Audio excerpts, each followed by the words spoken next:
Hi, I'm Drex, and this is Introduction to Poi Spinning from Spinballs. In this video, we're going to cover Orbitals, one of the coolest and most visually distinctive poi tricks out there, and without a doubt, the single most recognizable poi tangle. Orbitals are a lot like hyperloops in that they are tangles that involve passing the poi through a buzzsaw plane between the arms. Unlike hyperloops, the poi spin through orbitals at a dizzying speed, faster than with any other poi trick. Getting into orbitals is quite similar to hyperloops. If you haven't already, make sure that you watch the video on air wraps and hyperloops to get a basic understanding of the mechanics of these tricks. You'll start in split time same direction and wall plane and allow the poi planes to cross at an angle, making contact as close as possible to the midpoint of each tether. Once you reach that point where you've put both poi into buzzsaw plane, you're going to pull out on each of the handles with a sharp tug. The poi will begin spinning at a rapid rate. You're actually going to release some of the tension on the handles, letting the poi slow down. You'll want to pass both poi heads to the other side of your body after the poi head connected to your lead hand has passed through the loop. Just like with the hyperloop, the poi tethers should automatically uncross. What's happening here is an example of something called angular momentum. When any object moves in a circle, it has a certain amount of momentum to it. If it keeps moving around a circle that is the same size, then its speed pretty much stays the same too. But when you decrease the size of the circle, the momentum gets translated into what seems like a much higher speed. This is actually the same effect used by ice skaters when they spin. As they pull their arms closer to themselves, they pick up speed. Once you've entered an orbital, you can keep it going for quite some time by pulling out on the handles every time it seems to lose speed. You can move it around your body at your own pace. One popular way to do this is to actually move the trick around the head.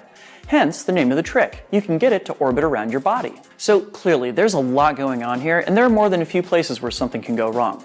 Let's take a look at a few of the big ones. It's really tempting to tug on them the moment the tethers have crossed, but it's more likely that they'll either immediately uncross or become hopelessly knotted up and tangled. Instead, try to avoid pulling out on the handles until you have the poi comfortably in a buzzsaw position. That way, the tension on the two tethers is equal and less likely to lead to unwanted tangling. Next, finding a balance for the right amount to tug on the handles can be a bit of a challenge. Tug too hard and the poi will fly apart.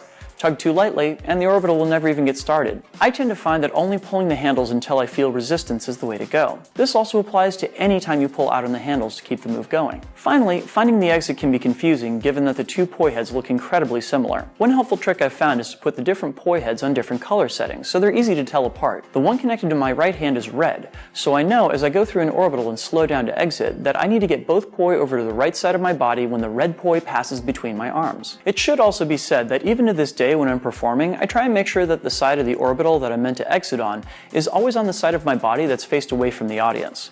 Just in case something goes wrong, I can make sure that the audience doesn't see me fixing it. Orbitals are one of those tricks that have an incredible wow factor, instantly turning a performance into something memorable for your audience. Thanks so much for watching. Now show us what you can do. Share your photos and videos of your progress with Spinballs.